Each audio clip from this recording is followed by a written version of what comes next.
सभी को राधे राधे, जय श्री कृष्ण। उपस्थित हैं एक नए वीडियो और एक नई जानकारी के साथ। आज हमारा विषय है श्रावण माह में आने वाली पुत्रदा एकादशी।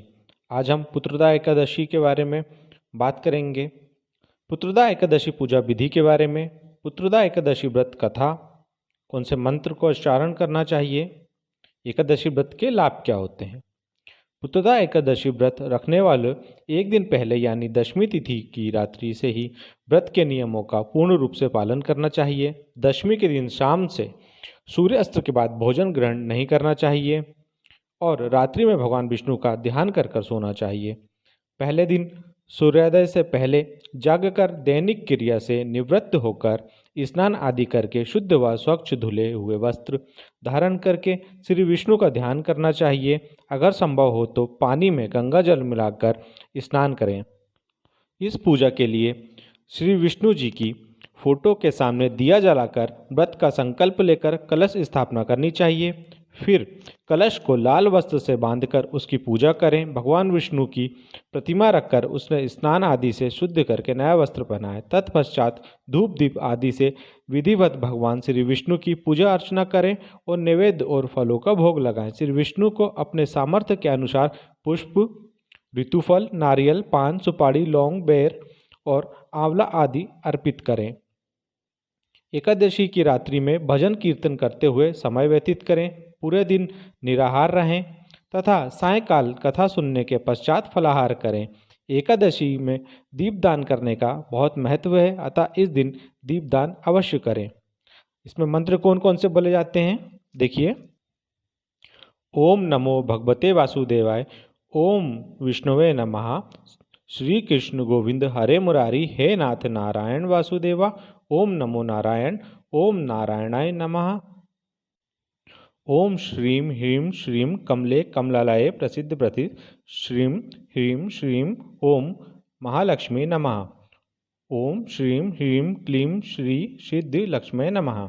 इन मंत्रों का उच्चारण करते हुए आप भगवान विष्णु की पूजा करेंगे। श्री युधिष्ठिर कहने लगे कि हे भगवान, मैंने श्रावण मास के कृष्ण पक्ष की कामिका एकादशी का सविस्तार वर्णन सुना। अब आप मुझे श्रावण शुक्ल एकादशी का नाम बताएं, व्रत करने की विधि तथा महत्व के बारे में बताइए।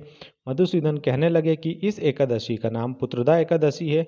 इस एकादशी को पवित्र एकादशी भी कहा जाता है। पुत्रदा एकादशी व्रत करने वाले व्यक्ति को पूजा के लिए श्रावण मास में पुत्रदा एकादशी व्रत कथा जरूर सुननी चाहिए। ऐसा करने से व्रत पूर्ण होता है और मनोकामना पूरी होती है। अब आप शांतिपूर्वक इस कथा को सुनिए।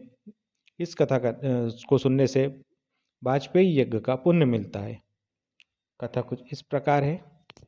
द्वापर युग में के आरंभ में भद्रावती नामक नगरी में सुकेतु नाम का एक राजा राज्य करता था, लेकिन पुत्रहीन होने के कारण राजा को राज्य सुख नहीं लगता था। उसका मानना था कि जिसके संतान न हो उसके लिए यह लोक परलोक दोनों ही दुखदायक होते हैं। पुत्र सुख की प्राप्ति के लिए राजा ने अनेक उपाय किए, परंतु राजा को पुत्र की प्राप्ति नहीं हुई।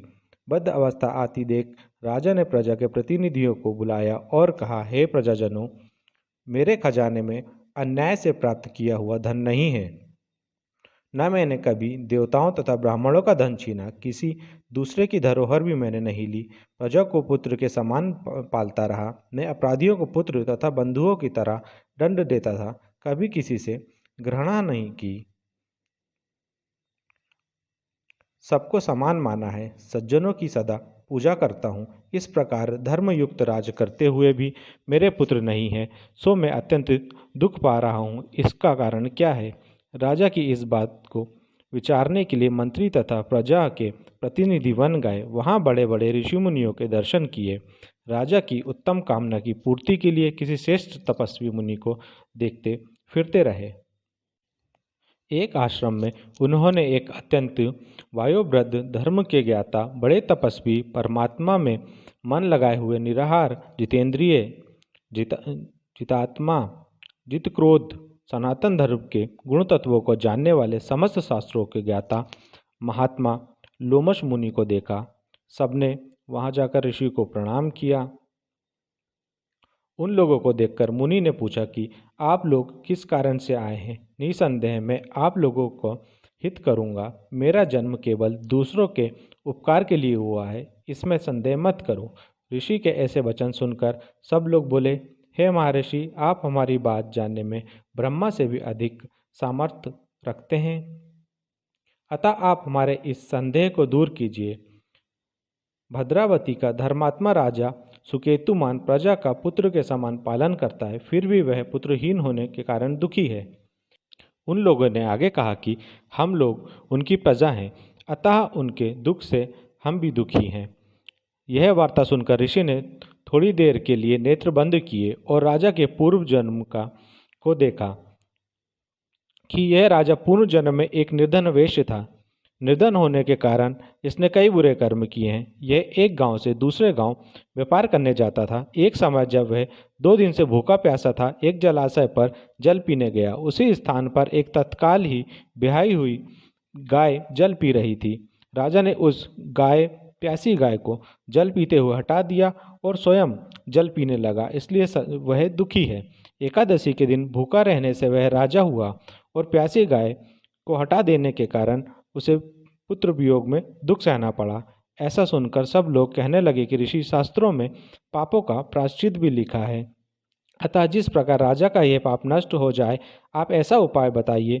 मुनि कहने लगे कि श्रवण शुक्ल पक्ष की एकादशी को, जिसे पुत्रदा एकादशी भी कहते हैं, तुम सब लोग व्रत करो और रात्रि को जागरण करो, तो इससे राजा का यह पूर्व जन्म का पाप अवश्य नष्ट हो जाएगा, साथ ही राजा को पुत्र की अवश्य प्राप्ति होगी। ऋषि के ऐसे वचन सुनकर मंत्रियों सहित सारी प्रजा नगर को वापस लौट आई और जब श्रवण शुक्ल एकादशी आई तो ऋषि की आज्ञा अनुसार सबने पुत्रदा एकादशी का व्रत किया और जागरण किया। इसके पश्चात द्वादशी के दिन इसके पुण्य का फल राजा को दिया गया। उस पुण्य के प्रभाव से रानी को गर्भ धारण किया और प्रसव काल समाप्त होने के बाद उन्होंने एक बड़ा तेजस्वी पुत्र उत्पन्न हुआ। इसलिए हे राजन, इस श्रवण शुक्ल एकादशी का नाम पुत्रदा पड़ा। अतः संतान सुख की इच्छा हासिल करने वाले इस व्रत को अवश्य करें। इसके महत्व को सुनने से मनुष्य सब पापों से मुक्त हो जाता है और इस लोक में संतान सुख भोगकर परलोक में स्वर्ग को प्राप्त होता है। जय श्री हरि। एकादशी व्रत के क्या लाभ होते हैं वो देखिए। एकादशी का व्रत रखने और पितृ तर्पण करने से पितृ प्रसन्न होकर जीवन में आने वाले परेशानियों को दूर करते हैं। एकादशी का उपवास करने वालों को सभी पापों से मुक्ति मिलती है। धार्मिक पुराणों में एकादशी व्रत सभी मनोकामनाओं को पूर्ण करने वाला बताया गया है। जय श्री हरि। आशा करता हूँ आपको जानकारी पसंद आई होगी। मिलते हैं फिर एक नए वीडियो में।